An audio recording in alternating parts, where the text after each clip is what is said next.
un thème qui est beaucoup incompris, un thème dans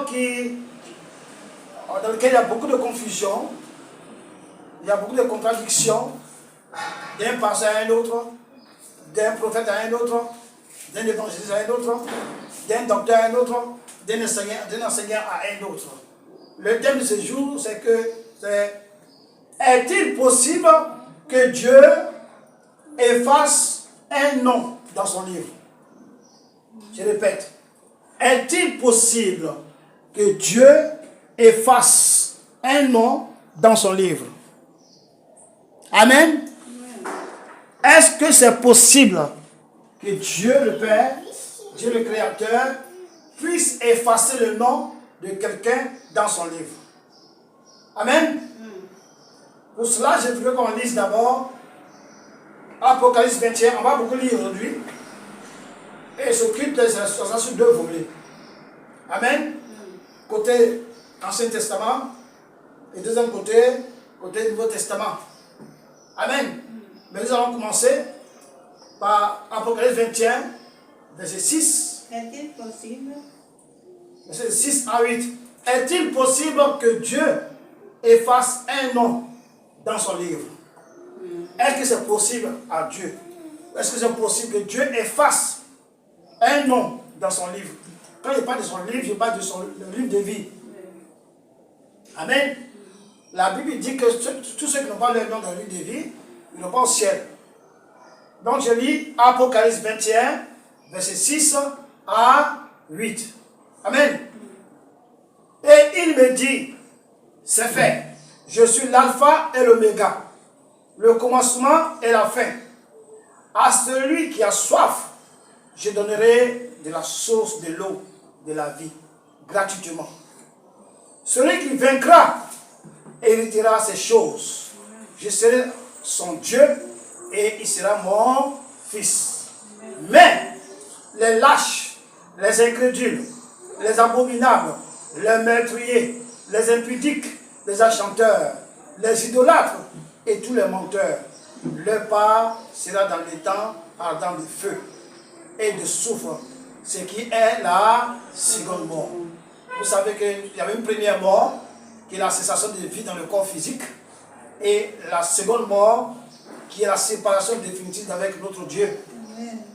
Notre Dieu est au paradis, et lorsque tu meurs, tu es dans la seconde mort, alors tu vas dans les temps de feu. Le soufre, amen, le feu et le soufre. Ça on appelle la seconde mort, l'enfer. Amen. Aujourd'hui, à ne pas confondre l'enfer et la géhenne. Aujourd'hui, tous ceux qui meurent en dehors de Christ sont jetés en enfer, dans un lieu infernal. Amen. Mais après le dernier jugement, ceux-là qui ne sont pas avec le Seigneur, qui n'iront pas avec le Seigneur, iront dans la géhenne. Là où se trouve le feu et le soufre. Amen. Oui. On dit un ardent feu et de soufre. Donc, on va confondre. Amen. Oui. Donc, il y a la première mort et la seconde mort. Oui. Ce n'est pas de ça qu'on parle aujourd'hui. On parle aujourd'hui de est-il possible que Dieu efface un nom dans son livre? Donc, nous avons vu ici ceux qui vont aller en enfer. Je peux relire, verset 8.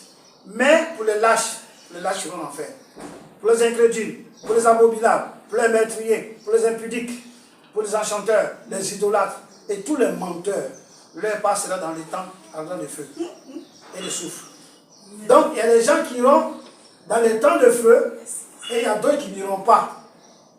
Amen. Amen. Maintenant, si un chrétien est un menteur, il fait quoi? Si un chrétien est un impudique, si un chrétien est un idolâtre, attention. Amen. Amen. Donc, est-il possible que Dieu efface un nom dans son livre? Un homme spirituel, un chrétien spirituel ne se fonde pas seulement sur la lettre, mais aussi sur l'esprit. Je répète, un homme spirituel, un chrétien qui est spirituel, ne se fonde pas seulement sur la lettre, mais aussi sur quoi? L'esprit. Donc, un chrétien spirituel marche avec la lettre et il marche avec quoi? L'esprit. Il n'abandonne pas l'esprit pour se confier seulement à comment on appelle ça? Aux Écritures, à la lettre. Et il ne laisse pas la lettre pour se confier seulement à Dieu. Les deux doivent aller ensemble. Pourquoi? Parce que tout n'est pas écrit dans la Bible. Tout n'est pas écrit dans la Bible. Il y a des choses qui ne sont pas écrites dans la Bible. Amen. Quand la Bible dit que celui qui trouve une femme a trouvé le bonheur, est-ce que ça a dit que dans le nom de toi, ta femme est écrit dans la Bible? Non. Amen. Quand les gens disent que moi je marie de nuit, il y a femme de nuit, est-ce que c'est écrit dans la Bible femme de nuit? Non. Est-ce que c'est écrit dans la Bible sirène des eaux? Non. Mais on sait qu'il y a des sirènes des eaux, on croit à ça. On connaît des esprits qui viennent coucher avec des femmes, avec des hommes, mais ce n'est pas écrit dans la Bible.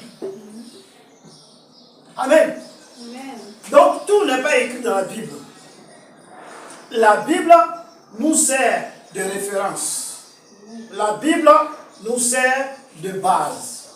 En ce qui concerne la parole de Dieu, en ce qui concerne Dieu. Je reprends. La Bible nous sert de référence. En toutes choses, on va se référer à la Bible. Nous sert de référence. La Bible nous sert de base. Amen. La Bible nous sert de fondement. Amen. Comme il est écrit dans Éphésiens 2, 22. Amen. Le fondement, c'est sur quoi? Les apôtres et les prophètes. Donc la Bible nous sert de base, des fondements de référence. En ce qui concerne la parole de Dieu et en ce qui concerne Dieu lui-même. Amen. Mais l'Esprit, lui, qu'est-ce qu'il fait? L'Esprit, lui, il nous révèle toutes choses. L'Esprit, il nous enseigne la parole de Dieu. Et il nous conduit en toutes choses, dans toute situation. Le Saint-Esprit-là, pour te conduire, si tu le sollicites. Il ne veut pas enjamber ta volonté. Il ne veut pas enjamber ta volonté. Mais il vient te conduire, te diriger, si tu le sollicites. Amen. Donc, la Bible est la base pour les chrétiens. La Bible est notre référence. La Bible est notre fondement. En ce qui concerne Dieu, en ce qui concerne la parole de Dieu. Mais ça ne s'arrête pas là. Il y a aussi l'Esprit de Dieu. Et l'Esprit de Dieu vient faire quoi? Vient nous enseigner. Parce que sans l'enseignement du Saint-Esprit, tu ne peux pas comprendre la Bible. Ouais. Ça sera la littérature. C'est-à-dire comme tu lis un journal, comme tu lis un livre de l'histoire. Tu ne peux pas comprendre. Or, Dieu utilise les choses physiques pour expliquer les choses spirituelles. Amen. Donc, dans l'Ancien Testament, Dieu a utilisé que le physique. Dieu n'a pas parlé de spirituel là-bas, il a expliqué le physique. En ce qui concerne l'adoration, en ce qui concerne les sacrifices, l'expiation, tout ça c'était physique. Amen. Le Nouveau Testament c'est spirituel. Donc, quand tu lis, Dieu utilise les choses physiques pour expliquer les choses spirituelles. Donc, si tu n'as pas le Saint-Esprit, tu ne peux pas comprendre. Parce que c'est lui qui va t'expliquer. Amen. Donc, on va lire 2 Corinthiens, on va lire beaucoup aujourd'hui. 2 Corinthiens 3, verset 7. 2 Corinthiens 3, verset 7. 2 Corinthiens 3, verset 7. Rapidement. On a beaucoup à lire aujourd'hui. 2 Corinthiens 3, verset 7. J'ai lu la parole.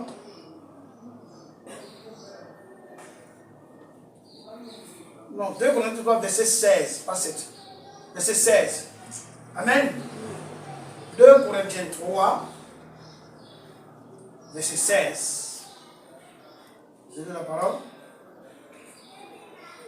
Mais lorsque les cœurs sont convertis au Seigneur, le voile est ôté. Amen. Amen.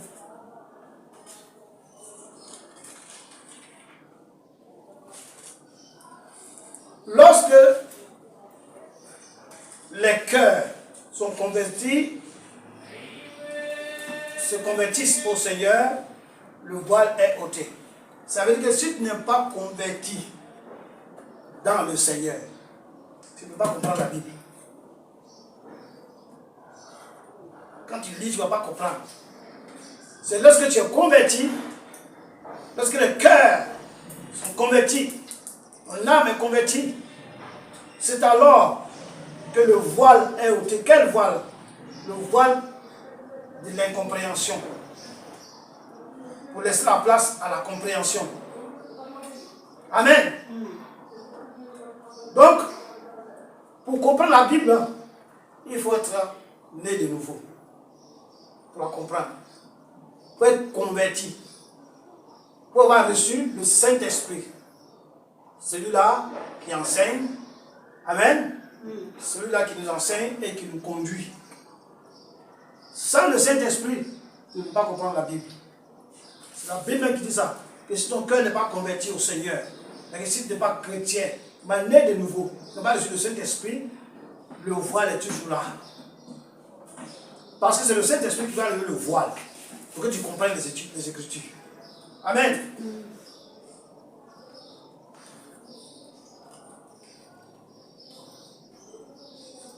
On va lire encore.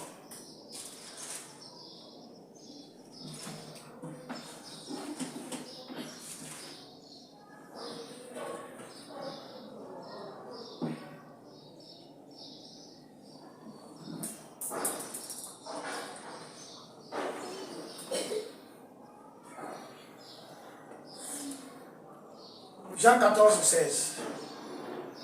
Jean 14, 16. Amen. Jean 14, 16. Rapidement. Jean 14, verset 16.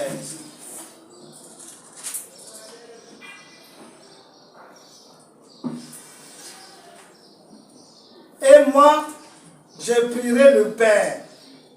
Amen. Jean 14, 16. Et il vous donnera un autre consolateur, afin qu'il demeure éternellement avec vous.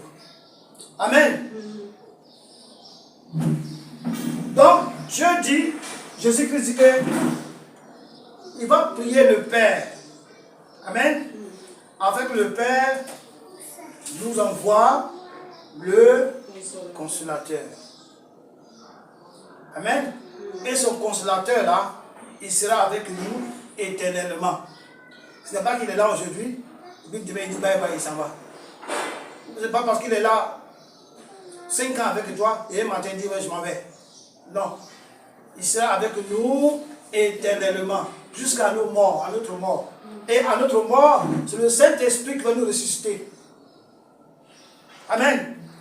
Voilà. On va continuer encore. Le Saint-Esprit là, qu'est-ce qu'il fait en nous? Jean 14, 26. Il a dit tout à l'heure. Jean 14, 26. Amen. Mais le consolateur, l'Esprit Saint, donc le consolateur c'est l'Esprit Saint. Et l'Esprit Saint sera avec nous. Il va demeurer avec nous jusqu'à éternellement. Et même si tu meurs, il est avec toi. Si tu meurs dans le Seigneur, il est avec toi. Et le jour de la résurrection, c'est le Saint-Esprit qui va te faire ressusciter. Amen. Le Saint-Esprit. Donc, il dit, mais le consolateur, l'Esprit Saint, que le Père enverra en mon nom, vous enseignera toutes choses et vous rappellera tout ce que je vous ai dit. Donc, il fait quoi? Il nous enseignera toutes choses et il nous rappellera tout ce que le Seigneur nous a dit. C'est très important. Il faut lire entre les lignes. Il nous enseignera toutes choses. Amen. Donc, il nous enseignera toutes choses. Ce qui est dans la Bible et ce qui est hors de la Bible. Je veux dire ce qui n'est pas écrit dans la Bible. Il dit hors de la Bible, ce n'est pas écrit dans la Bible. Amen. Il va nous rappeler la parole de Dieu. Il va nous rappeler toutes choses. Amen. On avance. Jean 16. Verset 13. Jean 16, verset 13. Quand le consolateur sera venu, l'esprit de vérité, et il vous conduira dans toute la vérité. Amen. Il nous montrera il nous conduira dans toute la vérité. Et nous révélera toute la vérité. Il nous dira toute la vérité. Qui est la vérité? Qui est la vérité? Jésus-Christ de Nazareth. Il dit, je suis le chemin, la vérité et la vie. Donc, il est la vérité. Et la Bible dit que le Saint-Esprit, le Consolateur, va nous révéler toute la vérité. Il va nous révéler qui est Jésus-Christ. Il va nous révéler, il va nous montrer, il va nous enseigner, il va nous conduire. Il va nous expliquer qui est Jésus-Christ. C'est pourquoi celui qui n'a pas le Saint-Esprit ne peut pas comprendre que Jésus-Christ est Dieu. Il ne peut pas comprendre que Jésus-Christ c'est lui qui est le Saint-Esprit. Il ne peut pas comprendre que Jésus-Christ c'est lui qui est le Père. Parce qu'il n'a pas l'esprit de vérité en lui, qui va lui expliquer toute la vérité. Donc l'esprit de vérité, le Saint-Esprit, qui va expliquer qui est Jésus. D'où vient Jésus? C'est qui Jésus?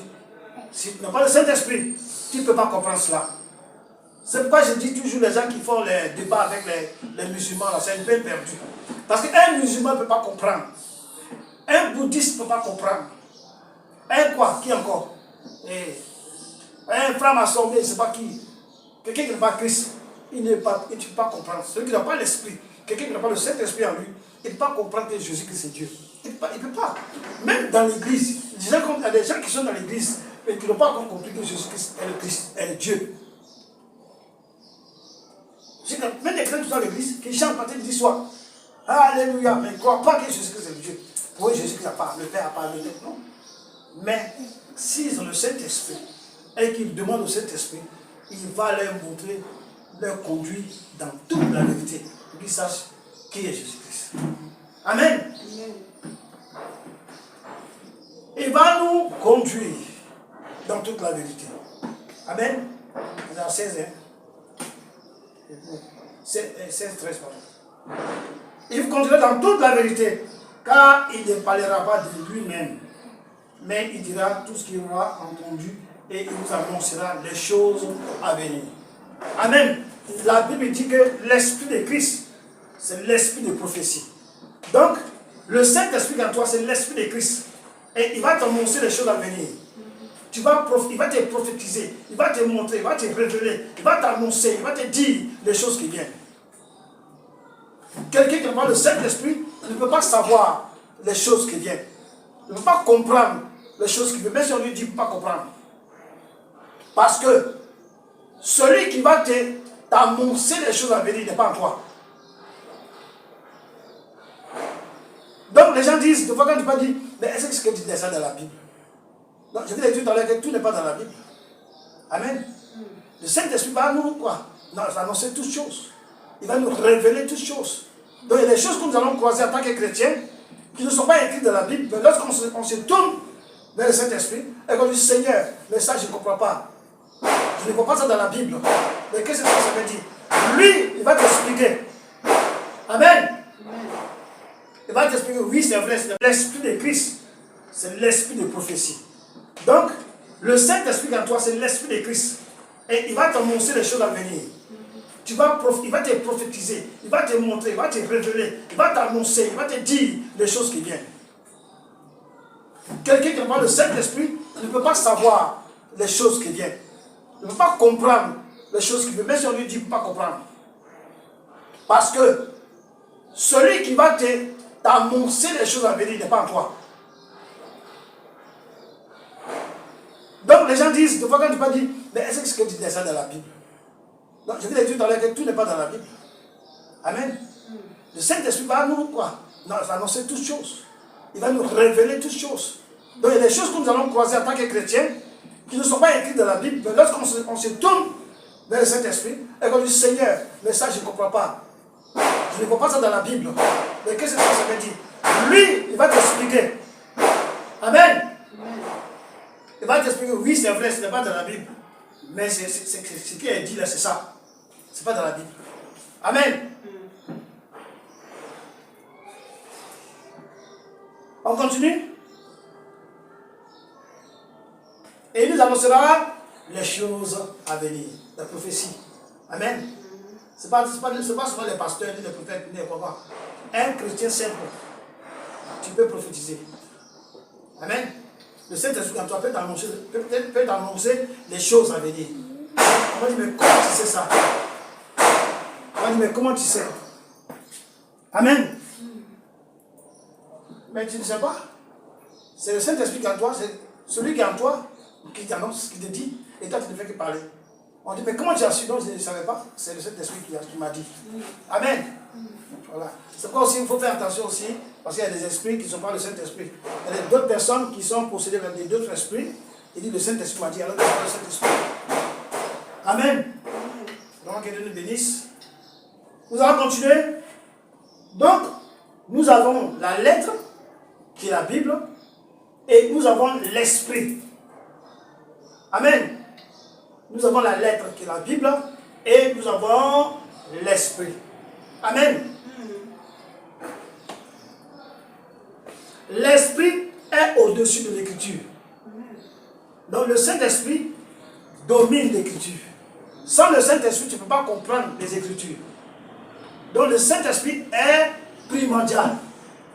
Le Saint-Esprit est nécessaire. Obligatoire, même je peux dire, pour chaque chrétien. Amen. Ce n'est pas l'Écriture qui sauve un chrétien. Mais c'est quoi? Ce n'est pas l'Écriture qui sauve un chrétien, mais c'est l'Esprit qui sauve le chrétien. Quand il ne dit pas de l'Esprit, il parle du Saint-Esprit.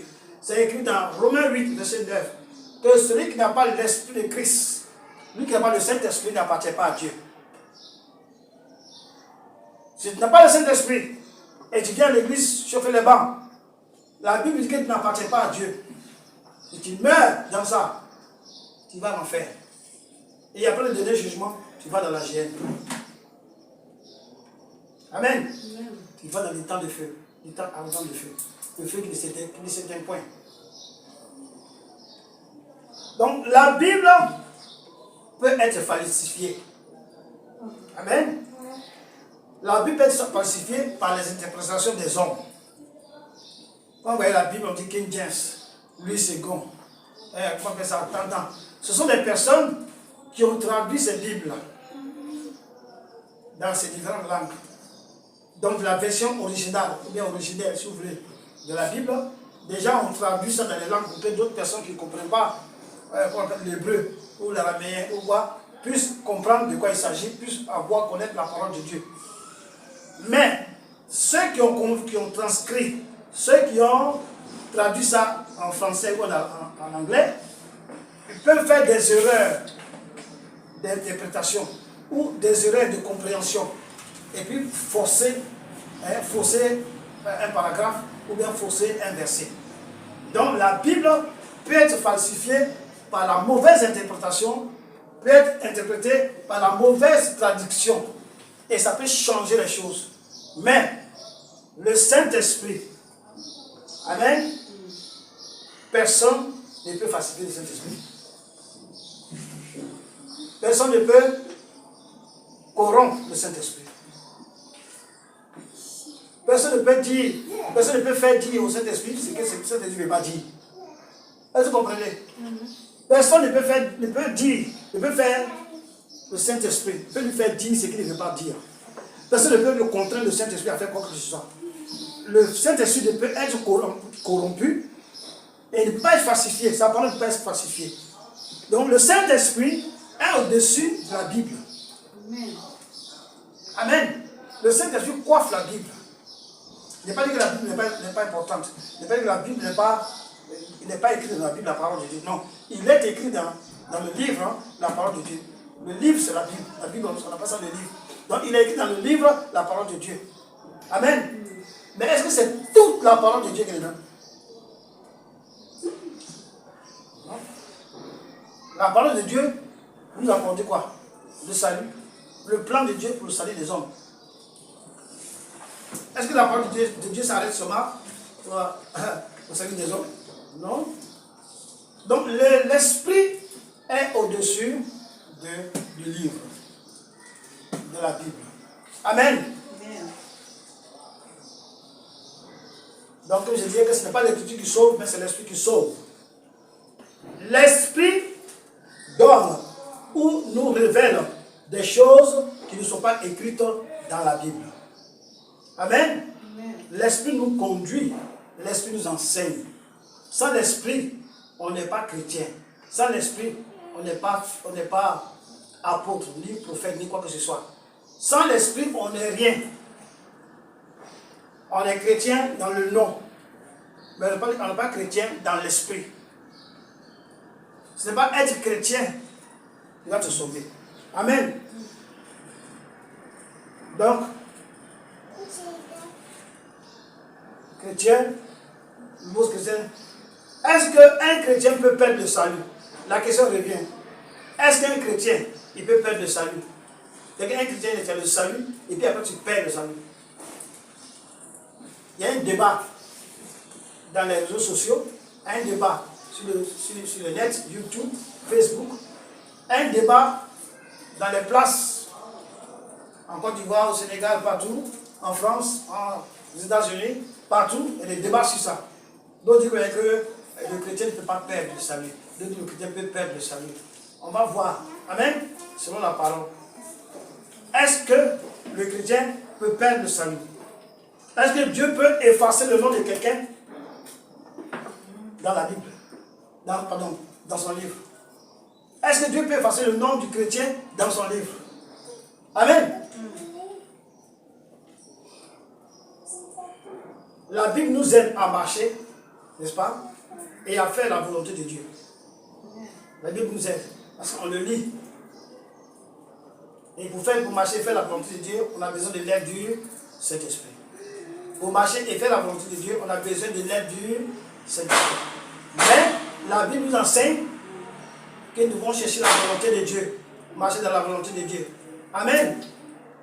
Donc la Bible nous aide à marcher et à faire la volonté de Dieu, mais la Bible n'est pas le Saint-Esprit.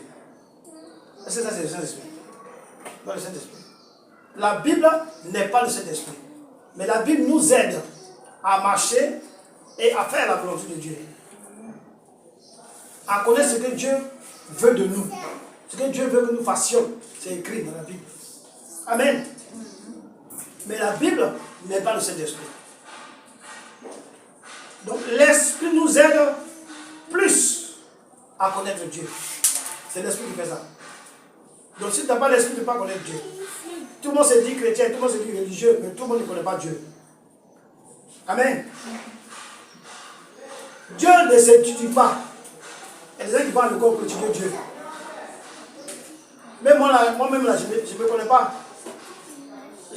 Moi, je ne me connais pas. Il y a des situations où je fais des choses, moi, je suis étonné de moi-même. Donc, personne ne peut connaître Dieu. Dieu ne s'étudie pas. Dieu se révèle. Dieu se révèle, mais il ne s'étudie pas. Donc, ceux qui vont à l'école pour apprendre Dieu, pour faire la théologie, pour comprendre comment Dieu fonctionne, comme si Dieu était une machine. Pour comprendre comment Dieu fonctionne, comme Dieu était un ordinateur. Non. Personne ne peut étudier Dieu, mais Dieu se révèle à qui il veut. Amen. Il se révèle comment? Il se révèle par le Saint-Esprit. Il se révèle par le Saint-Esprit. Amen. Un alphabète. Quelqu'un qui n'est pas là à l'école, il veut dire. Un alphabète peut connaître Dieu sans faire des études bibliques. Amen. Moi, je connais beaucoup de personnes qui n'ont pas fait les bancs. Ils parlent de Dieu. Ils parlent du monde spirituel. Ils parlent du Saint-Esprit. Ils parlent de la volonté de Dieu. Ils n'ont pas fait les bancs. Ils enseignent même, mais ils n'ont pas fait les bancs. Amen. Donc, Un analphabète peut connaître Dieu sans faire des études bibliques, sans faire des études théologiques. Amen. Il peut avoir des connaissances spirituelles par l'esprit. C'est l'esprit que tout se fait, pas physique. Donc ce gars-là, qui n'est pas à l'école, le Saint-Esprit peut l'utiliser. Amen. Il peut connaître les choses profondes, les choses spirituelles, que celui qui est à l'école. Mais il peut les connaître comment? Par le Saint-Esprit. Amen. Il peut avoir des connaissances naturelles, surnaturelles, spirituelles, par le Saint-Esprit. Et un bac plus 5 peut rentrer en brousse. Amen. Peut rentrer en brousse, peut être perdu. En ce qui concerne les choses de Dieu, en ce qui concerne les choses spirituelles, il peut rentrer en brousse. Amen. En ce qui concerne Dieu. Être instruit bibliquement, c'est-à-dire aller à l'école biblique. Donc, être instruit bibliquement et ne rien comprendre aux choses spirituelles. Amen. Être instruit bibliquement et ne rien comprendre aux choses spirituelles. Dieu montre, Dieu révèle des choses qui ne sont pas dans la Bible. Ça, c'est une connaissance spirituelle qui vient directement de Dieu. Un enseignement spirituel qui vient directement du Saint-Esprit. Amen. Qui vient du Saint-Esprit. Donc, Dieu nous révèle toutes choses par le Saint-Esprit. Amen. Dieu montre, Dieu révèle des choses qui ne sont pas dans la Bible. Mais c'est par le Saint-Esprit que cela se sait. Amen. C'est par le Saint-Esprit que cela se sait. Donc le Saint-Esprit est très important, primordial. C'est pourquoi Jésus-Christ a dit aux disciples, n'allez pas loin de Jérusalem, ne sortez pas de Jérusalem. Restez à Jérusalem. Jusqu'à ce que le Père vous a promis vienne. C'est-à-dire que sans le Saint-Esprit, les apôtres, ils ne pouvaient rien faire. Amen. Donc, Dieu n'est pas limité par la Bible. Dieu n'est pas limité par la lettre. Amen. Pas parce que Dieu a écrit tes choses dans la Bible, donc il est bloqué. Amen. Il est bloqué. Non, non, non, non. Dieu, il marche selon sa parole pour l'accomplir, mais Dieu n'est pas bloqué par la Bible. La Bible est limitée, mais l'esprit n'est pas limité. Vous comprenez? La Bible est limitée, mais l'esprit n'est pas limité. La Bible va jusqu'à l'Apocalypse, c'est fini. La Bible parle de Genèse à l'Apocalypse, c'est fini. Mais Dieu, il ne s'arrête pas à l'Apocalypse. Dieu continue. Amen. Dieu parle. Jusqu'à Jésus, Dieu parle. Amen. Dieu parle. On va lire 1 Corinthiens 13, 8 à 10. 1 Corinthiens 13, 8 à 10. Amen.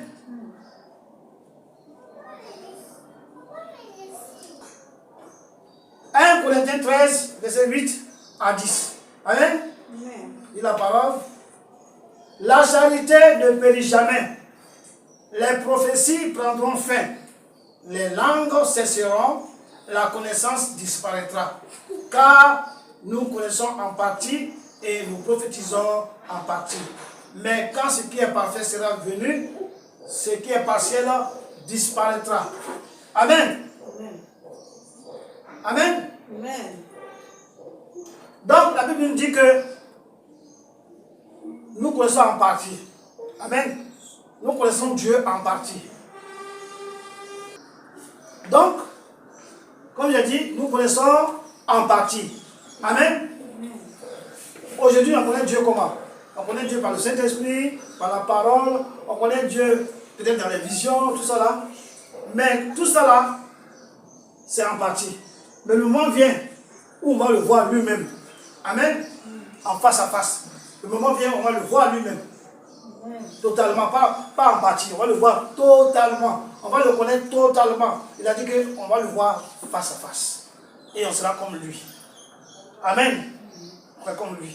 C'est ça qu'il s'agit. Donc, nous verrons notre Dieu. Ça ne sera plus au travers des livres, au travers des visions, de prophéties, révélations, tout ça là, pour connaître Dieu. Aujourd'hui, quand on dit aujourd'hui, tu connais Dieu, est-ce que tu as vu Dieu? Non. Quand on dit, est-ce que tu connais Jésus? Est-ce que tu as vu Jésus? Non. C'est au travers de la parole, au travers de la Bible, au travers du Saint-Esprit, au travers des visions, de l'enseignement, des prophéties, tout cela, au travers de ça qu'on dit, ah, moi j'ai rencontré Dieu, je connais Dieu. Amen. Ça c'est à moitié. Mais le moment vient où on va le voir en face à face. Amen. On va le voir face à face. Ça ne sera plus, comment on appelle ça? Ça ne sera plus en moitié. C'est pourquoi Paul a dit que les visions vont cesser. Quand tu vois Dieu, tu vas voir la vision. Amen. Prophétie, tu as Dieu. Tu vas voir la prophétie. Tout ça, ça va passer. Le moment vient où on va voir ce qui est parfait. Le parfait. Christ. C'est la vision. Face à face. Amen. En face à face. Amen. Donc, aujourd'hui, pour connaître Dieu, pour connaître que Dieu a parlé, pour connaître que Dieu a dit ça, telle chose, la Bible que nous devons examiner. Amen. Nous devons examiner toutes choses. Mais comment on peut examiner la chose?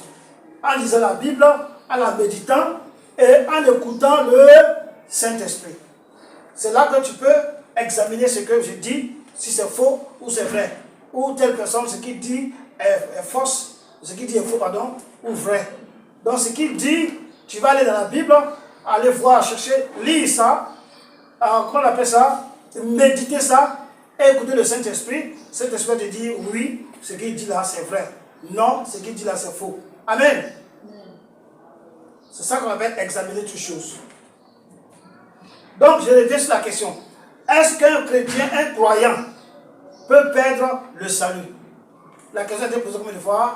3 fois. Donc, au travers de l'enseignement, vous devez voir s'il peut perdre ou il ne peut pas perdre. Amen. Est-ce qu'un croyant peut perdre le salut? La volonté de Dieu est que nous marchions dans la sanctification afin que nous soyons sauvés. Donc, la volonté de Dieu est que tout le monde soit sauvé. Donc, la volonté de Dieu est que nous marchions dans la sanctification, nous chrétiens, nous marchons dans la sanctification et que nous soyons quoi? Sauvés. Dieu veut que nous soyons quoi? Purs. N'est-ce pas? Donc Dieu veut que nous soyons sanctifiés, Dieu veut que nous soyons purs. Amen.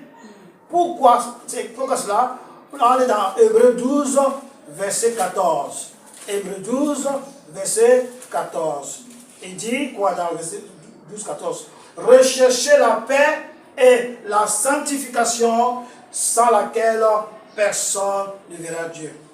Personne ne verra le Seigneur.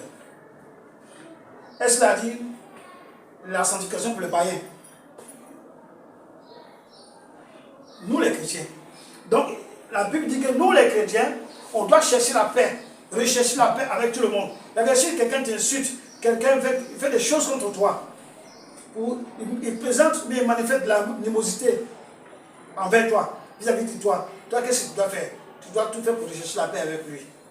Pas le combattre par l'esprit qu'il envoie, l'esprit de colère, l'esprit de dispute, est-ce que l'esprit de critique, l'esprit d'animosité. Non, toi, tu ne dois pas faire la même chose, mais tu dois rechercher la paix. Parce que Dieu nous donne la paix, la vraie paix. Et c'est cette paix-là que nous allons utiliser pour rechercher la paix avec les autres. Donc, tu recherches la paix. Amen. Avec tous. Et la sanctification, très importante, sans laquelle tu ne verras Dieu. Tu verras le Seigneur. Donc si tu n'es pas sanctifié, que tu es chrétien dans la Bible, tu es chrétien pendant 100 ans, tu as fait prier, Dieu a fait des miracles au travers de tes mains, Dieu a fait des miracles, Dieu a fait des choses dans ton ministère. Dieu vraiment s'est manifesté, les gens du voient vraiment Dieu, au travers de ce ministère-là, Dieu s'est manifesté. Vraiment, on voit que Dieu existe au travers du ministère de ce type-là.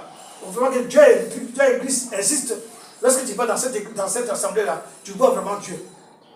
Mais si au soir de la fin de ta vie sur cette terre, tu meurs en dehors de la sanctification, tu vas où? Tu ne verras pas Dieu. Donc, la sanctification sans laquelle nul ne verra Dieu. Donc si tu as la sanctification, tu verras Dieu. Mais si tu n'as pas la sanctification, tu ne verras pas Dieu. On ne parle pas de né de nouveau ici. Né de nouveau, non, sanctification. Donc Dieu veut que nous soyons saints. Nous soyons purs. Amen. Afin que nous soyons sauvés. Nous chrétiens qui sommes nés de nouveau. Un païen n'est pas sauvé. Un païen c'est fini, il est mort. Dès qu'il est vivant, il est mort. Amen. Et nous chrétiens, si on meurt dans le Christ, bien fait qu'on est mort, on est vivant. Est-ce que vous voyez? Donc, Dieu veut que nous soyons sauvés et que nous marchions dans la sanctification pour être sauvés. Dieu veut que nous soyons quoi? Purs. Dieu veut que nous soyons parfaits. Comme lui, il est parfait. Amen. Dieu veut que nous soyons parfaits comme lui, il est parfait. 1 Corinthiens, on revient à Corinthiens. 1 Corinthiens 3, verset 17. Il dit, on va beaucoup lire aujourd'hui. 1 Corinthiens 3, verset 17. 3, 17. Amen. La Bible dit que si quelqu'un détruit le temple de Dieu, Dieu le détruira. Car le temple de Dieu est saint. Et c'est ce que vous êtes. Amen. Donc la Bible dit que si quelqu'un détruit le temple de Dieu, c'est-à-dire si quelqu'un détruit son propre corps, le temple de Dieu aujourd'hui c'est quoi? C'est nous, c'est notre corps. Maintenant si tu détruis ton corps, la Bible dit que Dieu va te détruire. Amen. Pourquoi? Parce que nous chrétiens, notre corps doit être saint. Notre esprit doit être saint. Notre âme doit être sainte.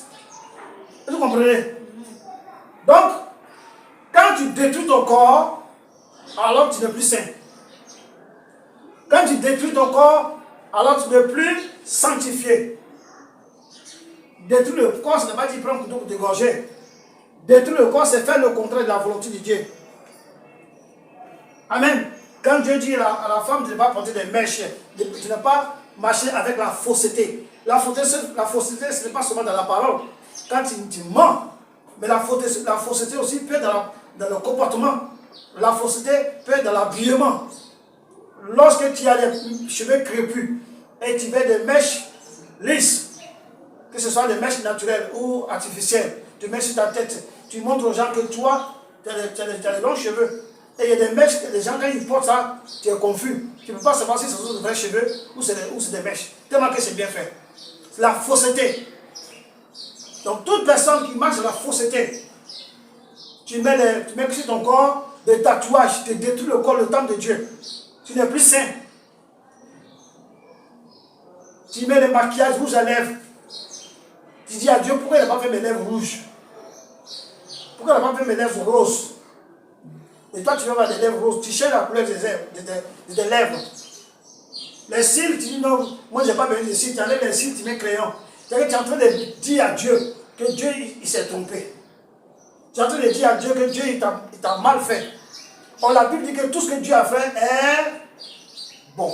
Dieu dit que tout est bon. Tout ce qu'il a créé est bon. Et toi, tu viens changer cela. Tu es en train de détruire le corps. Amen. Faites très attention. Est-ce qu'un animal peut changer la couleur de sa peau? Un animal ne peut pas changer la couleur de sa peau. Non. Un tigre, est-ce qu'il peut enlever les rayons, les trucs qui sont sur lui? Non. Un zèbre, est-ce qu'il peut enlever les rayons? Il ne peut pas. Donc Dieu l'a créé ainsi, Dieu a dit que c'est bon, qu'il est joli comme ça. Donc Dieu te donne cheveux crépus, il voit que c'est bon, que tu es joli comme ça. Il t'a donné des lèvres, de grosses lèvres, il a dit que c'est bon, c'est joli comme ça. Il t'a donné un nez effiné, il dit c'est bon. Il t'a donné un gros nez, il dit c'est bon pour toi. Amen. C'est Dieu qui façonne. C'est que le potier. Toi, tu n'as pas le droit de corriger Dieu. Amen. Donc toutes ces choses-là, quand tu les fais, tu détruis le temple de Dieu. Tu souilles le temple de Dieu. Tu mets des choses qui ne sont pas du temple sur le temple. C'est-à-dire que c'est comme tu prends, par exemple, tu vas dans une assemblée et tu prends un sachet, tu mets des, excusez-moi du terme, l'excrément de bœuf dedans. Et puis tu vas déposer dans le temple. Est-ce que les gens sont contents? Oui, mais c'est quoi ça? l'odeur même sera dégagée. C'est la même chose. Donc tu prends des choses extérieures au temple et tu mets ça sur le temple, ça sent mauvais devant Dieu qui est en toi. Ça sent mauvais. C'est souillé. C'est la saleté. Et Dieu dit que tu as détruit le temple comme ça. Alors que tu ne dois pas faire toutes ces choses. Tu dois être sain. Tant que tu restes naturel, ton corps est sain. Naturel. Amen. On continue. Dieu peut changer les décisions. C'est là maintenant qu'on vient sur est-ce que Dieu peut effacer ton nom. Dieu t'a dit que tu es mon élu. Dieu a dit que tu es mon, je t'appelle à mon royaume. Mais quelque chose peut pousser Dieu à changer des décisions. Et puis il ne va plus t'appeler son royaume. Ouais. Quelque chose peut faire changer Dieu de décision. Qu'est-ce qui peut faire changer Dieu de décision? Il y a deux choses. La première chose, c'est de ne pas faire la volonté de Dieu. Amen. La deuxième chose, c'est de vivre dans le péché, être unique. Amen. La souillure. Vivre en dehors de la sanctification. Donc tu vis en dehors de la sanctification, tu ne fais pas la volonté de Dieu. Ces deux choses-là peuvent faire changer Dieu, sa décision. Amen. On va aller dans l'Ancien Testament, où Dieu a changé des décisions. On va lire Ésaïe 1:6. Amen. C'est pas le roi Ézéchias. Amen. En ce temps-là, Ézéchias fut malade à la mort. Le prophète Ésaïe, fils d'Amoth, vint auprès de lui et lui dit: ainsi parle l'Éternel. Donne des ordres à ta maison, car tu vas mourir et tu ne vivras plus. Ézéchiel tourna son visage contre le mur et fit cette prière à l'Éternel. Ô Éternel, souviens-toi que j'ai marché devant ta face avec fidélité et quoi? Intégrité du cœur, et j'ai fait ce qui est bien à tes yeux. Ézéchiel se répandit d'abondantes larmes. Puis la voix de l'Éternel fut adressée à Ésaïe en ces mots: va et dis à Ézéchiel, ainsi parle l'Éternel, le Dieu de David, ton père. J'ai entendu ta prière, j'ai vu les larmes. Voici, je ajouterai à tes jours 15 années. Amen. Donc, le roi d'Ézéchias, il était malade. Amen. Et Dieu a envoyé Ézéchias, il va lui dire qu'il va mourir. Il va lui dire qu'il va mourir. Il ne va plus vivre. Donc je disais qu'il était malade. Amen. Il était malade. Et Dieu dit à Isaïe, il va lui dire qu'il va mourir. Il va mourir, c'est fini. Il ne va plus vivre. Donc il n'a qu'à donner des ordres à qui? Dans sa maison. Dans sa maison. Il n'a qu'à donner des ordres. C'est-à-dire qu'il n'a qu'à dire, bon, toi tu vas faire ça maintenant, toi tu vas faire ça. Donner des ordres à sa maison parce qu'il va mourir. Et il a dit à Dieu: ah Seigneur, vraiment, faut te rappeler que j'ai marché droit devant toi. Ne pas pécher, ne pas tourner à gauche ni à droite, droit devant toi. J'ai été fidèle à ta parole, parce que tu me disais, tu m'as dit de dire. J'ai été intègre dans mon cœur là-bas, la loi, c'est dans mon cœur. J'ai fait ce que la loi disait. Amen. Et j'ai fait ce qui est bien à tes yeux, ce qui est agréable à toi. Comme David, ton fils, a fait ce qui est agréable à toi. Et tu as dit que c'est l'homme selon quoi? David était l'homme selon le cœur de Dieu. Donc il a fait ce qui est agréable à Ézéchiel, a fait ce qui est agréable aux yeux de Dieu. Il faut te rappeler ça. Amen. Donc il est temps de prier pour son quoi? Pour son salut. Ce qu'il disait ça, c'est pour le salut. Amen. Et maintenant il a commencé à pleurer. Les pleurs, c'était pourquoi? Le fait qu'il va mourir. Donc il a déjà rappelé à Dieu pour l'assurance de son salut. Et après cela, il a commencé à pleurer pour du fait qu'il va mourir. Et un roi, pas n'importe qui, un roi. Alors il s'est tourné, lui, il a commencé à pleurer. Et Dieu a vu qu'il était quoi? Humble. Parce qu'il reconnaissait la sentence de Dieu. Il reconnaissait que ce que Dieu a dit, Dieu va le faire. C'est pourquoi il a rappelé à Dieu ce qu'il a fait. Il a marché avec Dieu. Amen. Et il pleure parce qu'il va mourir. Il pleure parce qu'il va laisser sa famille. Il pleure. Et il demande à Dieu, il prie. Amen. Rappelle-toi. Il n'a pas dit ce qu'il a dit à Dieu, Seigneur, laisse-moi la vie. Il n'a pas dit laisse-moi la vie. Il a dit, rappelle-toi que j'ai marché, j'ai fait ça, j'étais intègre, tout ce qu'il t'a dit, j'ai fait ça. Et après, il a commencé à pleurer. Il pleurait du fait qu'il va laisser.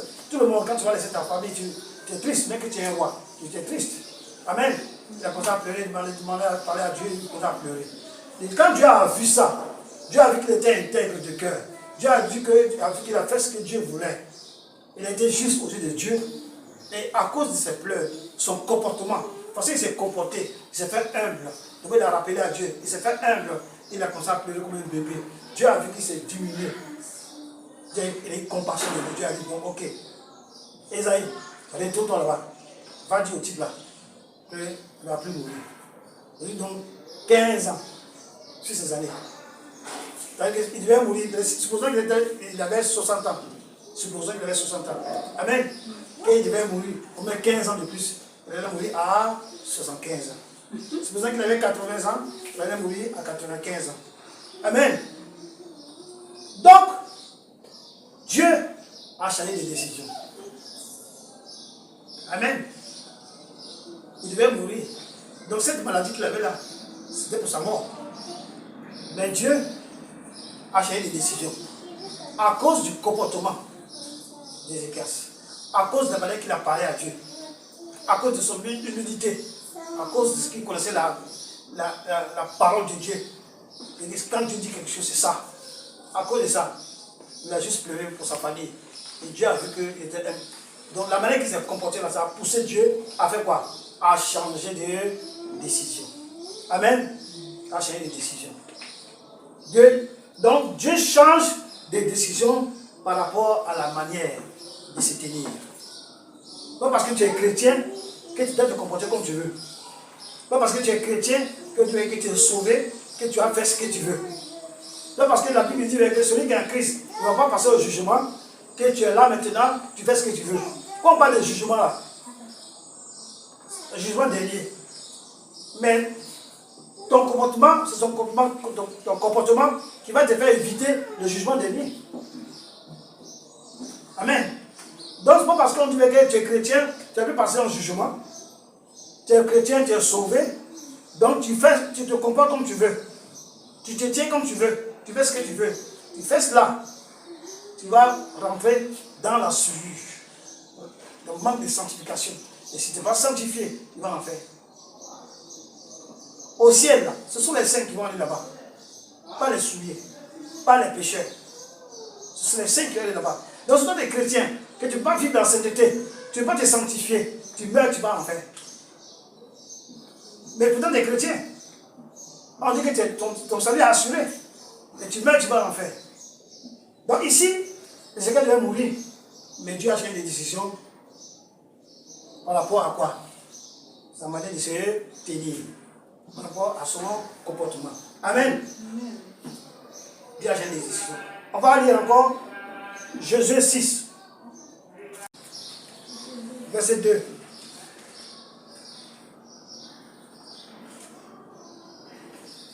L'Éternel dit à Josué, vois, je livre entre tes mains Jéricho et son roi, ses vaillants soldats.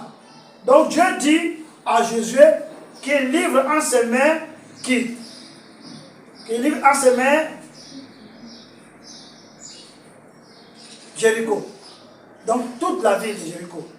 Amen. Il livre aussi le roi. Amen. Et il livre aussi les vaillants soldats. En un mot, toute la ville est livrée. À qui? Entre les mains de Jésus. C'est-à-dire que Jésus devait finir avec tout cela. Il devait finir avec eux. La ville, Jéricho, le roi et ses vaillants quoi? Soldats. Amen. Ces vaillants soldats sont livrés entre les mains. Jésus devait finir avec eux. Il va les tuer. Amen. On va au verset 21. Verset 21, rapidement.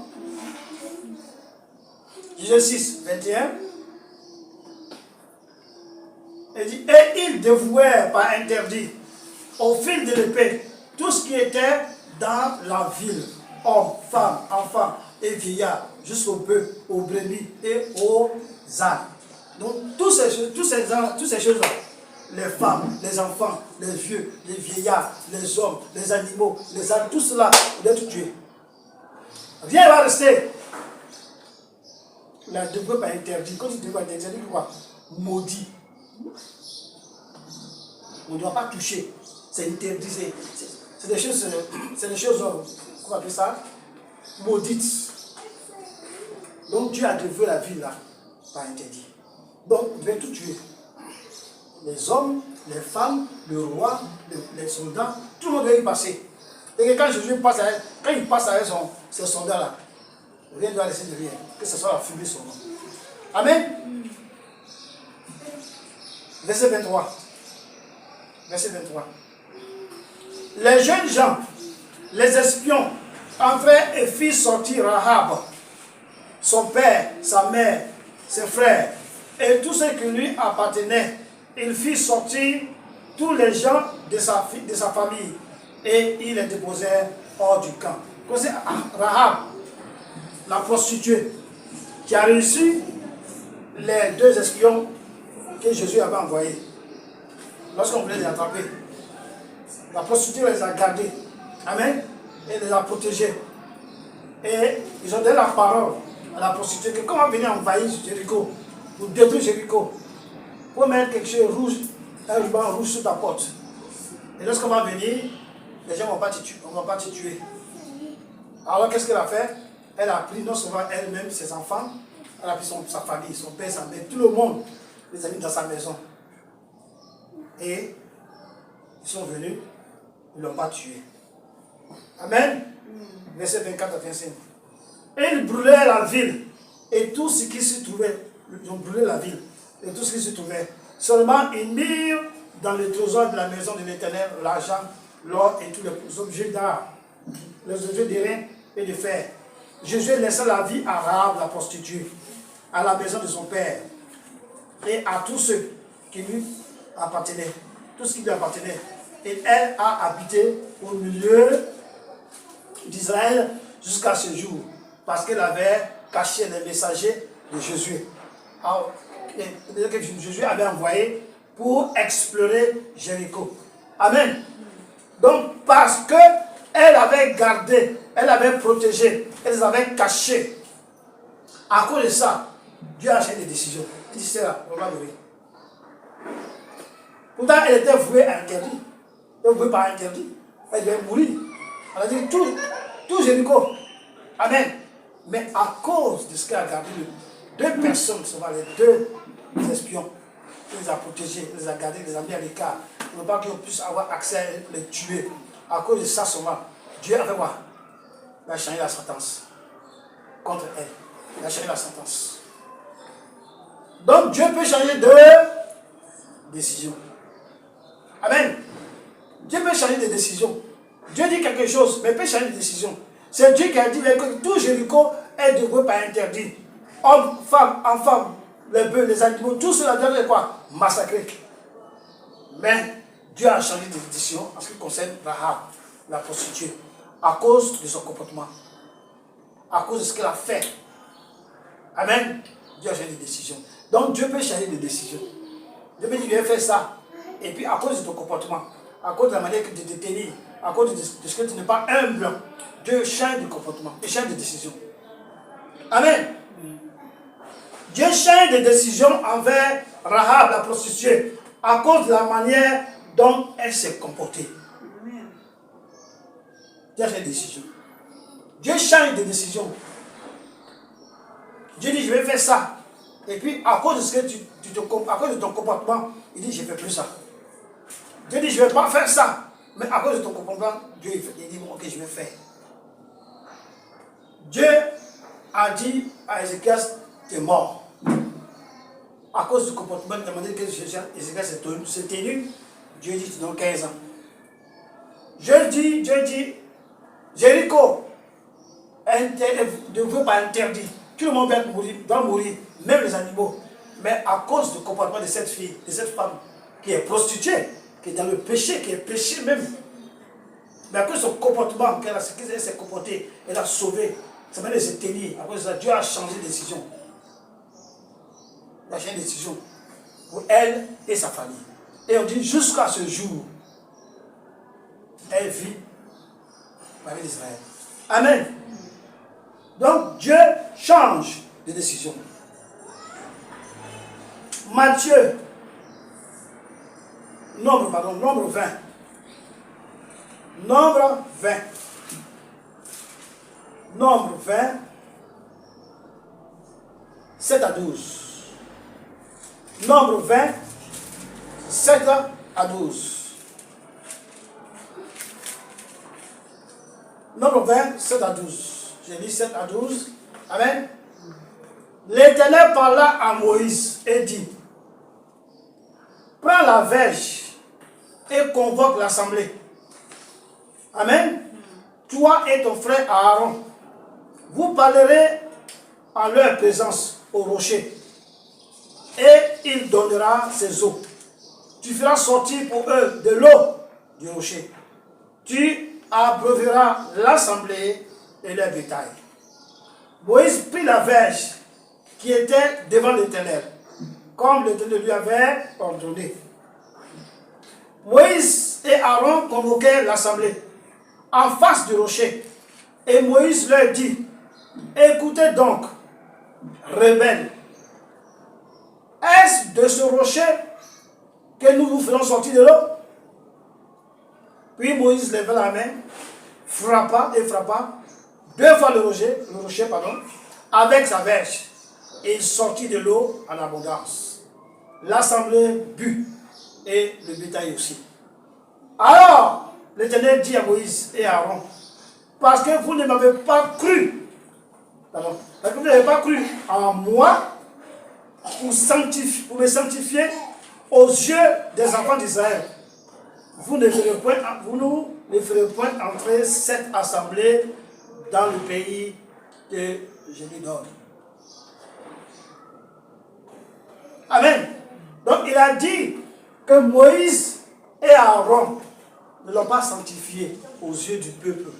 Et à cause de cela, ils ne vont pas rentrer la terre promise. Ils ne vont pas faire passer ils ne vont pas prendre le peuple jusqu'à la terre promise.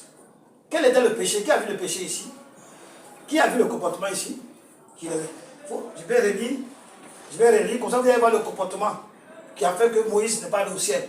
Pardon, il n'est pas allé à la terre promise. Amen. Je lis. Puis Moïse leva la main et frappa deux fois le rocher avec sa verge. Il sortit de l'eau en abondance et l'assemblée but et le bétail aussi. Mais qu'est-ce que Dieu avait dit? On va lire ce que Dieu avait dit. Vous parlerez en leur présence au rocher et il donnera ses eaux. La taper, voilà, tu as bien vu. Donc Dieu dit de rassembler le peuple et de venir devant le rocher, parler au rocher. Amen. Et le rocher va sortir de l'eau. Amen. Donc, Dieu n'a pas dit, prends le bâton, va taper le rocher. Il dit, va parler. Amen. Donc, le rocher là, c'est qui? Le rocher, c'est Christ. C'est Jésus-Christ. Donc, la première personne à frapper Jésus là, c'est qui? C'est Moïse. C'est quel sur les Romains l'ont frappé, bien sûr. Mais la toute première personne qui a frappé, c'est Moïse. Parce que le rocher là, c'était Jésus. Il dit, va parler au rocher, va parler à Moïse, mais va parler à Jésus. Allez, pourquoi? Dans la traduction, va parler à Christ. Il va faire sortir de l'eau. Lui va prendre le bâton, il tape deux fois sur Christ. Amen. À cause de ça, il a dit, bon, donc tu n'as pas cru à ce qu'il te dit d'aller parler, mais tu as cru donc de taper. À cause de ça, tu ne vas pas rentrer dans la terre promise. Ah ouais, ça. Moïse que Dieu a fait les miracles par sa main. Par la main de Dieu, Dieu a fait des miracles. Il a ouvert la mer. Amen. Il a envoyé, comment on appelle ça? Les plaies en Israël. Il a fait descendre la manne. Tout ça par Moïse. Amen. Ce grand Moïse-là, Dieu dit, il ne va pas rentrer dans la terre promise. Parce qu'il n'a pas fait ce que Dieu a dit. Il n'a pas obéi à la volonté de Dieu. C'est pourquoi il faut savoir que dans tout ce que nous faisons, est-ce que nous sommes dans la volonté de Dieu? Est-ce que nous marchons, ce que nous faisons, est-ce que c'est la volonté de Dieu? Parce que si ce n'est pas la volonté de Dieu, tu vas croire que ce que tu fais c'est bien, mais à la fin c'est la mort. Amen.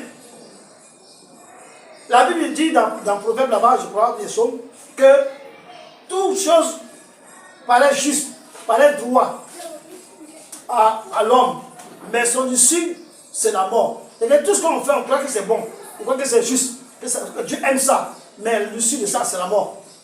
C'est pourquoi nous ne devons pas nous lever pour faire ce que nous voulons, mais nous devons chercher la volonté de Dieu. Et lorsque nous la connaissons, nous fassions correctement comme Dieu nous demande. Faire correctement comme Dieu nous demande de faire. La volonté de Dieu. Ici, Moïse n'a pas fait la volonté de Dieu. Il a fait lui-même sa propre volonté. Pourquoi? Parce qu'il était en colère par rapport au peuple qui parlait. On veut boire, on veut pas de l'eau, on va mourir de soif. Quand on était en Égypte, on buvait bien. Quand on était là-bas, on vivait bien. C'est vrai qu'on était esclaves, mais on ne manquait pas de l'eau. On était en colère. Et au lieu de faire ce que Dieu lui a dit, il a fait autre chose, poussé par la colère. Et à cause de ça, il n'est pas rentré dans la terre promise. Donc vraiment, nous devons chercher la volonté de Dieu. Pas parce que tu es chrétien, tu es sauvé, que tu fais tout ce que tu veux. Dieu qui a dit que tu es sauvé, demain il peut dire que tu n'es plus sauvé. Dieu qui a écrit ton nom dans la vie de vie, demain il peut effacer ton nom dans la vie de vie. Personne ne peut contraindre Dieu à faire quoi que ce soit. Dieu dit, il fait ça aujourd'hui, demain il dit, je ne fais plus. Et ça ne va pas quelque part. Personne ne peut mettre chaîne dans le cou de Dieu. Personne ne peut venir taper, frapper Dieu pour lui dire, mais tu avais dit ça hier, personne ne peut gronder Dieu. Dieu dit, je fais ça aujourd'hui, demain je ne fais plus. Et ça ne va pas quelque part. Donc il a dit à Moïse que tu vas conduire le peuple à quoi? À Canaan. Tu vas le conduire là-bas. Ça a été promis. Mais à cause de ce que Moïse a fait de sa propre volonté ici, Dieu dit que tu ne vas plus rentrer là-bas. Et ça ne va pas quelque part. Amen. Ça ne va pas quelque part. On continue. On a dans le verset. Oui. Oui. Donc il a dit, vous n'avez pas sanctifié. Vous ne m'avez pas sanctifié. C'est-à-dire qu'ils ont souillé Dieu. C'est-à-dire que vous ne m'avez pas sanctifié aux yeux du peuple. C'est-à-dire que ce qu'ils ont fait là, ils ont souillé Dieu. Frapper Dieu à un bâton là, c'est le souiller. Ils ont souillé Jésus. Et à cause qu'ils ont souillé Jésus, il a dit que vous n'avez pas sanctifié, c'est-à-dire que vous m'avez souillé. Amen. Donc, vous faites très attention. Dieu change de décision à cause du comportement de Moïse et son frère Aaron. Amen.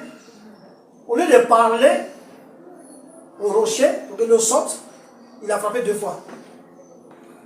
Oh, rocher là, c'est Christ qui était là, c'est Dieu qui est là. Pourquoi la Bible n'a pas dit va parler au bois? Il va parler au rocher. Christ est le rocher. Il me dit le rocher que les gens ont rejeté est devenu quoi? La principale pierre. Pour ceux qui bâtissent. Le rocher. Le rocher qui a été rejeté par ceux qui bâtissent est devenu la principale. Amen. Christ est le rocher. Donc il a frappé. Donc Christ, Dieu leur a refusé, lui et puis Aaron, Dieu leur a refusé d'entrer dans la terre promise. Amen. On va aller Deutéronome 3. Deutéronome 3. Deutéronome 3. 23 à 28. Deutéronome 3, 23 à 28. J'ai lu la parole de Dieu. Amen. 23, 28. Seigneur, éternel, tu as commencé à montrer à ton serviteur ta grandeur et ta main puissante. Car quel Dieu y a-t-il au ciel et sur la terre qui puisse imiter tes œuvres et tes grands et hauts faits? Laisse-moi passer, je t'en prie. Je t'en prie. Laisse-moi voir ce beau pays. De l'autre côté du Jourdain, ces belles montagnes et le Liban. Mais l'Éternel s'irrita contre moi à cause de vous. Et il ne m'écouta point. L'Éternel me dit, ça n'est assez. Ne me parle plus de cette affaire. Donc il était en train de parler. Il a dit, c'est à cause de vous. J'ai prié Dieu, j'ai dit, Seigneur, c'est toi qui as créé ça, tu as fait ça, tu as fait ça. Seigneur, laisse-moi aller voir. Il a dit, ça n'est assez à cause de vous. Vous qui m'avez mis en colère, à cause du peuple. Dieu a dit quoi? C'est fini, il ne parle plus la fin de quoi. Ça n'est assez, moi j'ai dit que tu ne vas pas voir, parce que tu ne vas pas sanctifier. Amen. Monte au mont Pisgah, porte tes regards. À cause qu'il a pleuré, il a dit, bon, ok, il n'y a pas de problème. Monte sur le mont, tu vas voir là-bas. Mais tu ne vas pas mettre tes pieds là-bas. Amen. Monte au sommet du Pisgah, porte tes regards à l'Occident, au nord, à midi et à l'Orient, et contemple de tes yeux, car tu ne passeras point ce journée. Donne des ordres à Josué, fortifie-le et affermis-le, car c'est lui qui marchera devant ce peuple et qui le mettra en possession du pays que tu verras. Amen. Donc il a dit, ça n'est assez, arrête de pleurnicher. Allez, mais pardon, tu ne vas pas aller là-bas, tu ne vas pas partir là-bas, tu ne vas pas sanctifier. Ok, quand tu vas pardonner, tu vas supplier, je vais te faire voir là-bas, mais tu ne vas pas mettre tes pieds là-bas. Moi, sur la montagne, regarde. Amen. Donc Dieu change de décision. Dieu peut changer de décision. Est-il possible que Dieu efface le nom dans le livre de vie? Oui, c'est possible. Qui a écrit? Ton nom qui est dans le livre de vie, qui a écrit ça? C'est Dieu, non? Mais Dieu qui a écrit, il ne peut pas effacer. Voilà, il peut écrire. Et il peut effacer aussi. Donc Dieu peut effacer. Il a dit à Moïse, parce que tu ne vas pas sanctifier. Aujourd'hui, beaucoup de personnes, ils font ce qu'ils veulent, mais ils ne savent pas que Dieu est en eux. Ils ne sanctifient pas le corps physique, ils ne sanctifient pas le corps spirituel. Ils sont chrétiens, ils sont charnels, et ils pensent qu'ils vont aller au ciel. Dieu qui est en toi, quand tu te sanctifies toi-même, tu le sanctifies lui, Dieu. Quand tu te souilles toi-même, c'est fini. C'est comme Moïse et Aaron. Ils n'ont pas sanctifié Dieu aux yeux du peuple. De même, Dieu qui habite en toi, si tu ne te sanctifies pas, si tu vis comme tu veux, si tu fais ce que tu veux, si tu te comportes comme tu veux, tu te souilles. La Bible dit dans Hébreux 12, 14, tu ne verras pas Dieu. Tu ne verras pas le Seigneur. Quelles que soient les œuvres que tu fais, ou que tu as fait, tu ne verras pas Dieu. Dieu va effacer ton nom de vie. Dieu peut effacer le nom. Il faut faire très attention. Dieu peut effacer. Amen. Dieu peut effacer. Faisons très attention.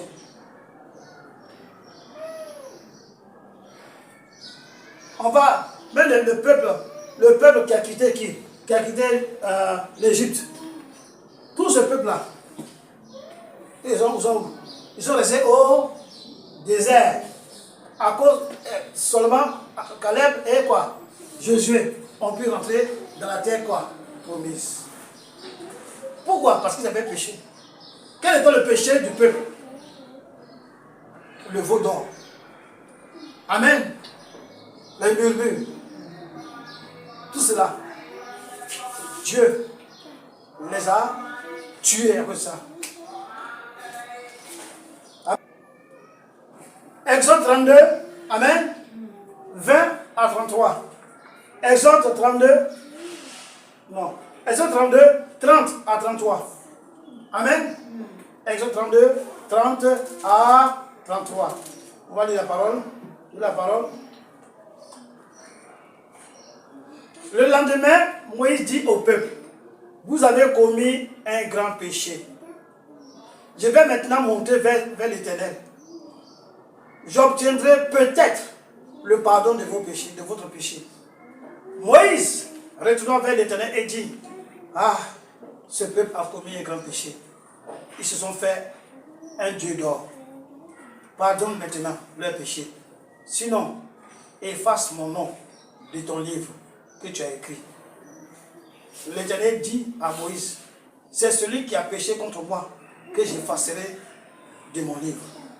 Vous comprenez? Donc quand ils ont péché, Moïse est parti intercéder. Il a dit pardon, laisse-les vivre. Le cas est la terre pour lui, mais moi, efface mon nom, et puis je vais aller en enfer. Amen. Et Dieu a dit à Moïse, c'est pas toi qui as péché. Non. C'est eux qui ont péché. Quel était le péché? Le veau d'or, l'idolâtrie.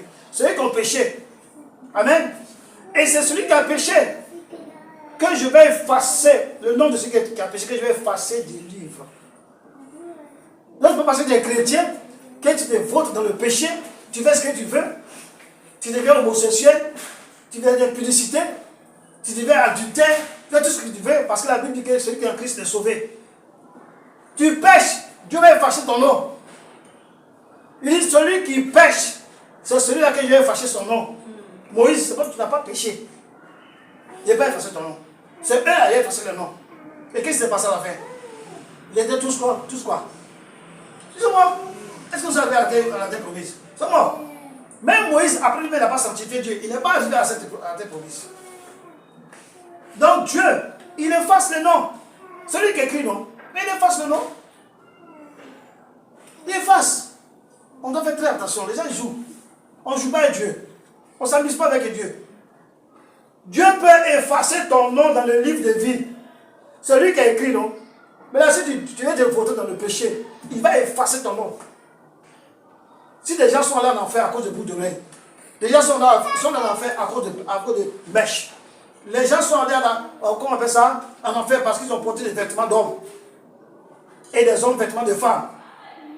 Ils sont allés en enfer. Et toi tu crois que parce que tu es chrétien, alors tu fais ce que tu veux. Tu vas rester là. Fais ce que tu veux. Dieu va effacer ton nom. Donc ne suis pas les gens qui disent non, tu es en Christ, c'est fini, tu es sauvé. Oui, tu es en Christ, tu es sauvé. C'est vrai. Mais ce n'est pas parce que tu es sauvé que tu vis comme tu veux. Parce qu'au ciel, dans le royaume de Dieu, là-bas, ce sont les sanctifiés qui sont là-bas. On appelle les gens qui sont là-bas les saints. Les saints anges. Les saints, les Paul, on les appelle les saints. Les pierres, ils sont saints. Les Matthieu, ils sont saints. Ce sont les saints qui sont là-bas. Ce ne sont pas les souliers. Amen. On va continuer. Exode 32, verset 34 à 35. 34 à 35. 34 à 35. C'est quoi? C'est 32, hein? 34 à 35. Ok. Il la parole de Dieu. Va donc, conduis le peuple où je t'ai dit. Voici, mon ange marchera devant toi. Mais au jour de ma vengeance, je les punirai par leur péché. Donc, je les punirai de leur péché. L'Éternel frappa le peuple parce qu'il avait fait le veau fabriqué par Aaron. Donc, Dieu les a frappés. Il a dit, c'est eux qui ont péché. C'est leur nom qu'il va effacer. Donc, il n'a rien fait. Et la Bible dit que Dieu les a frappés à cause du veau qu'ils ont fait là. Dieu les a frappés. Et ce n'était pas son peuple. C'était son peuple. Son peuple qu'il a choisi parmi les nations en ce temps-là. Et ils ont fait ce qu'ils voulaient. Ils ont comporté comme eux ils voulaient. Ils n'ont pas sanctifié Dieu. Ils ont négligé Dieu. Ils ont mis Dieu au placard. Ils ont fait de Dieu ce qu'ils voulaient. Dieu a non seulement effacé leur nom. Amen. Et il les a tués. Si les gens dans lesquels Dieu n'habitait pas, Dieu les a fait ça. Et toi, en tant que Dieu habite, c'est plus grave. Toi, tu as Dieu en toi. Et tu t'en fous de lui, tu fais ce que tu veux. C'est un grave, ça, c'est plus grave. Amen. Dieu a exterminé le peuple. Il les a exterminés. Le peuple, sauf Caleb et qui? Et Jésus. Amen. Dieu, tu peux perdre la grâce.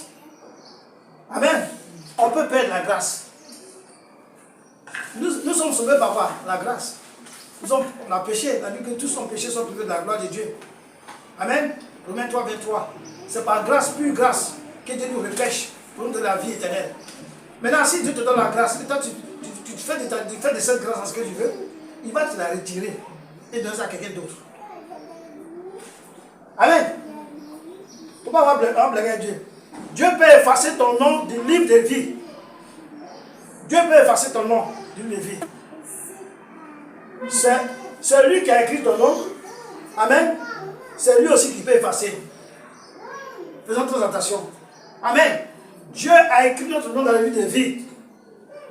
Et dépendant du comportement, Dieu peut l'effacer. Faisons attention. On va lire Somme 9. Somme 9, 9, 5. Amen. Somme 9, 5. Amen. Somme 9, Somme 9, verset 5. Rapidement. Somme 9, verset 5. On y va. Somme. Somme 9. Somme 9, verset 5. Amen.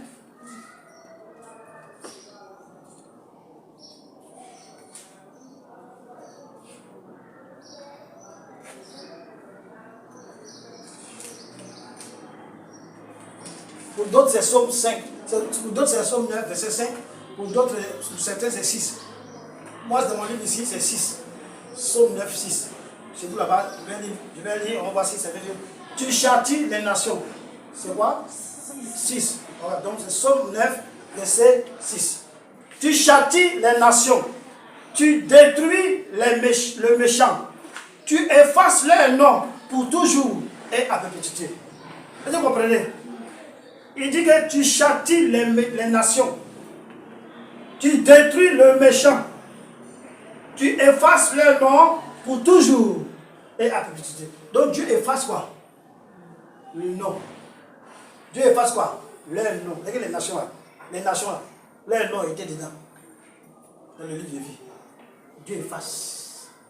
Où je vais? Dieu écrit ton nom. Il peut l'effacer. Si tu es méchant. En un mot, si tu es le fils du méchant. Le fils du diable. Tu es chrétien, tu es méchant. Tu es chrétien, tu es dans la pornographie. Tu es chrétien, tu es dans l'adultère. Tu es chrétien, tu es dans le vol. Tu es chrétien, dans le mensonge. Tu es chrétien, tu es dans l'idolâtrie. Dieu dit, il va effacer ton nom. Dieu, ce n'est pas parce que tu es chrétien que Dieu, ses mains sont liées, ses pieds sont liés pour t'envoyer au paradis. Non. C'est faux. Dieu efface les noms. C'est pas moi qui dis, c'est écrit ici. Dieu efface le nom. Il a dit à Moïse, non, je ne vais pas effacer ton nom. Comme tu me dis d'effacer ton nom pour que tu ailles en enfer. Non, je ne vais pas effacer ton nom. Mais ceux qui ont péché là, c'est le nom que je vais effacer. Donc si tu es chrétien que tu pêches, Dieu efface ton nom. Amen.